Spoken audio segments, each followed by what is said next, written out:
In 1 year, shares of Credit Suisse have fallen by as much as 60%. Investors are worried about a 2008-style collapse, the last major financial crisis, when American banks had failed because of bad debt. The bank's credit default swap price has jumped to its highest level, rising to 293 basis points. Credit Suisse is sitting on hundreds of millions of dollars in losses from leveraged buyout-related debt. Now its executives are discussing reducing thousands of jobs globally. This report raises significant concerns about Credit Suisse's compliance with the severe sanctions imposed by the United States and its allies and partners on the architects and enablers of Russia's brutal and unprovoked invasion of Ukraine.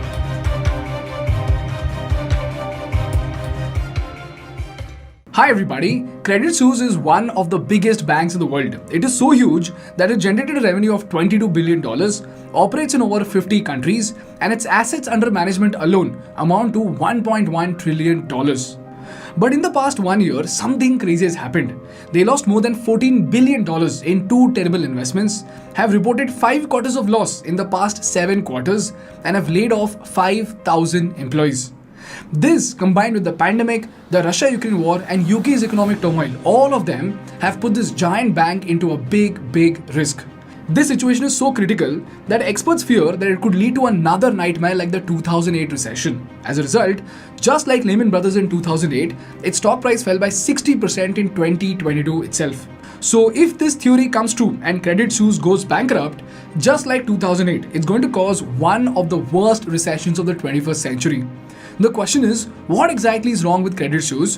Why are the investors comparing this and the 2008 Lehman Brothers crisis? And most importantly, what are the study materials to help you understand the impact of this economic mess better? To understand the Credit Suisse problem, we first have to understand something called CDS or Credit Default Swap. Now people, these words might sound very complex and very intimidating, but don't worry about it at all. I will explain it in such a way that even a 15-year-old will be able to understand this. So just stay with me and listen to this very carefully. Now, like we learned from the previous episodes, just like government issues bonds, there are even private companies that give out bonds. So let's say Adani Ports needs a capital of $1 million or $10 lakh. And because they have such an amazing brand value, they will float a bond and borrow money from common people like you and me. But one person cannot give Adani $1 million, right? So what would the Adanis do? They will break this $1 million bond into 10,000 units, whereby each unit will be worth $100. And over a 5-year period, the Adanis will pay back the investors a 3% interest. So when 10,000 people buy these $100 units, they're essentially lending the Adanis $100 each and $1 million collectively. And one of these investors is Nithya, who bought 1 unit of this bond for $100. So firstly, the Adanis would pay Nithya and other investors $3 at the end of every year. And after 5 years, they would return the principal amount of $100. This is how a bond works. Now listen to this very carefully.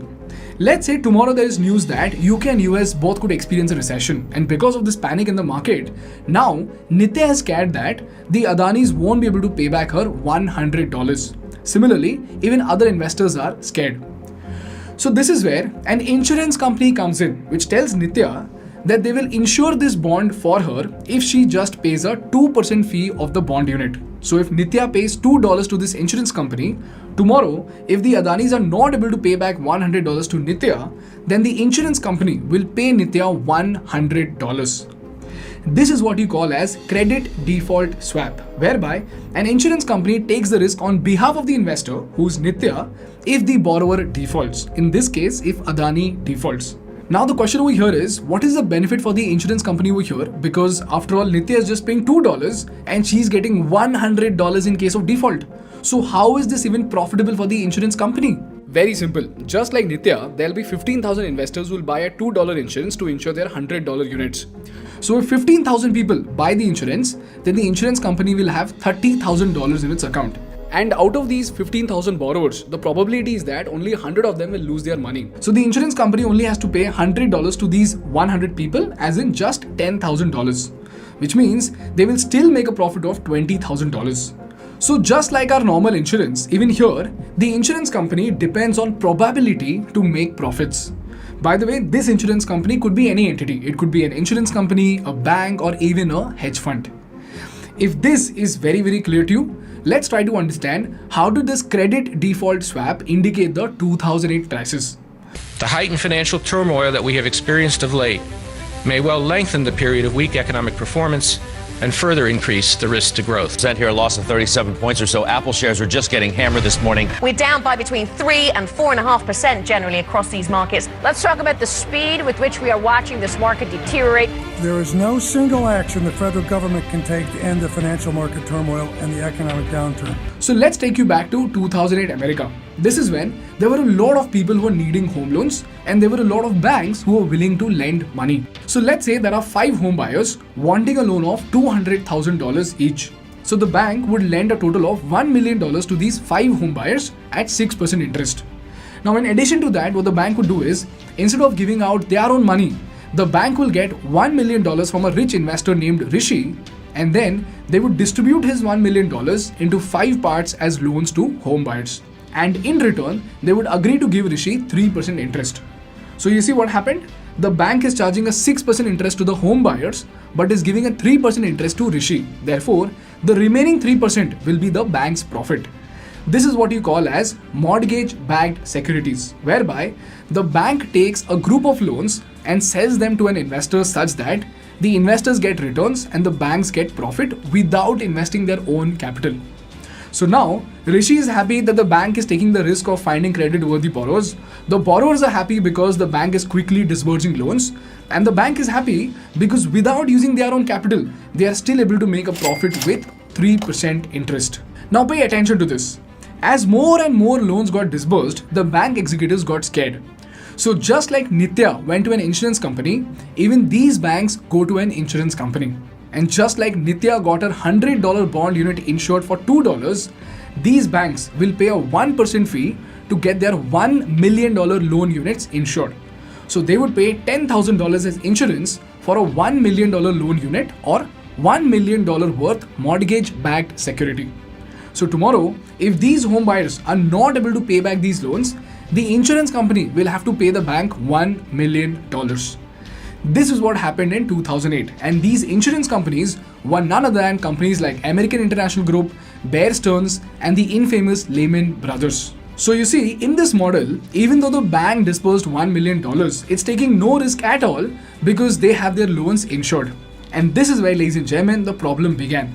Since these banks were able to get their loans insured for just 1% of the amount, they became extremely careless and kept on giving loans to every Tom, Dick and Harry. In fact, after a certain point, these banks were giving out loans so easily that in 2007, a 22-year-old stripper was able to get a $2.4 million loan and bought 10 houses in just 90 days.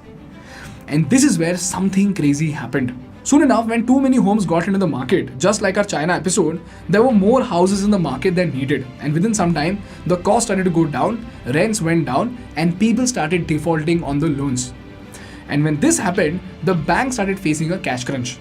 So what did the banks do? They went to the insurance companies to get paid for the defaulted loans. But this is where there was an even bigger problem. As it turns out, the insurance companies insured so much money that they themselves went bankrupt. As in, if 200 banks got $1 million worth of loans insured by paying a 1% fee, how much did the insurance company get in revenue? They got $10,000 from each bank and a total of $2 million. So they practically insured $200 million worth of loans but had only $2 million as revenue. Which means, with this money that they had, they could only reimburse 2 banks for their $1 million of default.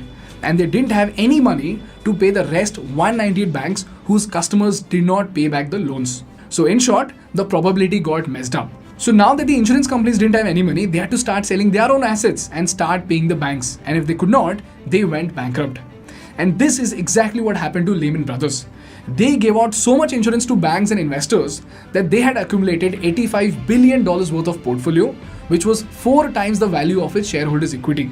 And since they could not pay back even after selling all their assets, they went bankrupt. And this is where, ladies and gentlemen, the chain reaction started. When Lehman Brothers went bankrupt, most of these banks who could not recover their money, they lost billions of dollars. The rich investors like Rishi did not get their money back, and some banks and investors even went bankrupt. And this is what led to a spiral effect, whereby the real estate companies could not get loans, and since nobody was buying houses, the construction companies could not pay their loans. And since these projects were unsold, these construction companies could not pay their suppliers, and those suppliers could not pay their suppliers, who could not pay their bank installments. Eventually, people lost jobs, companies went bankrupt, and all of this snowballed into a catastrophe that caused one of the worst economic crises in human history, wiping out $2 trillion of investor wealth from the stock market. This is how the 2008 recession happened.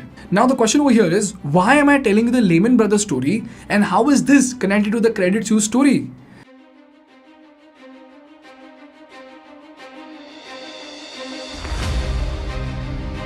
Well, that is because one of the most important metrics that indicated this danger was this percentage fee that the Lehman Brothers were charging for the insurance.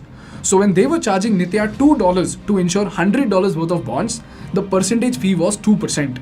And this is what you call as the credit default swap spread, or CDS spread.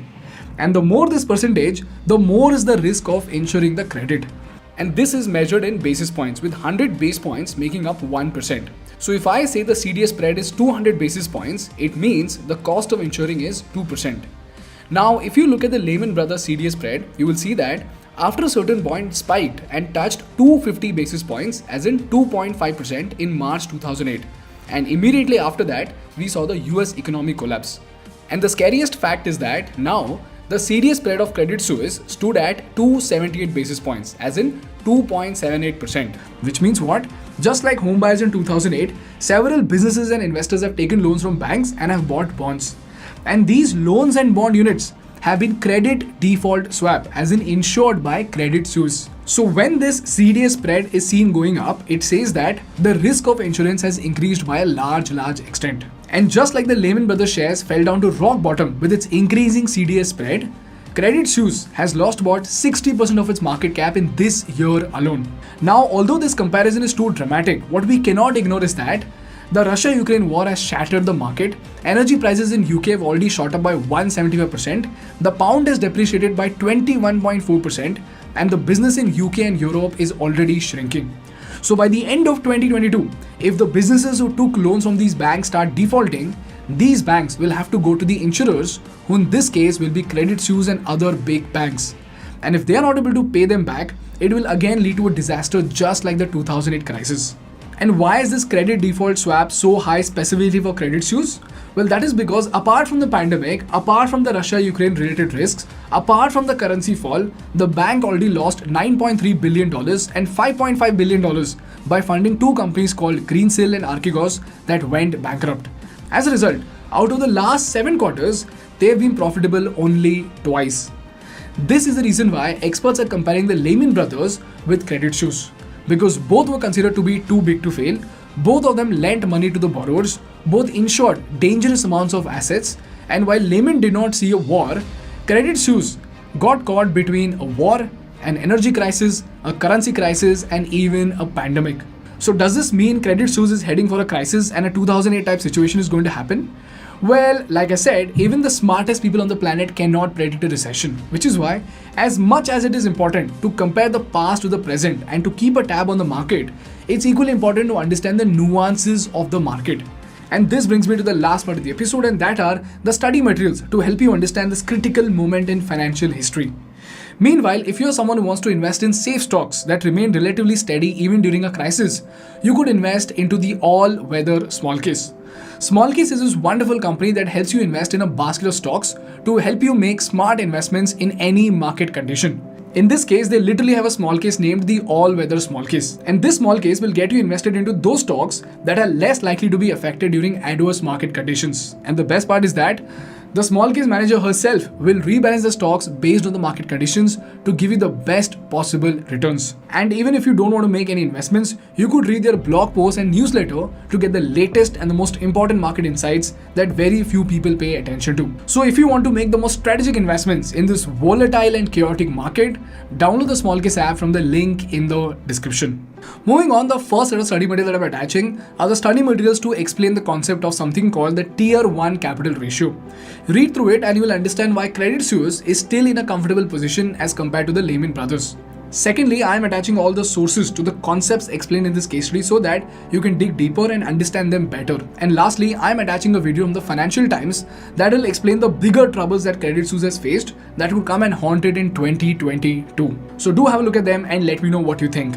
That's all from my side for today, guys. If you learned something valuable, please make sure to hit the like button so that YouTube algorithm knows that this video has given value to you. And for more such insightful business and political case studies, please subscribe to our channel. Thank you so much for watching. I will see you in the next one.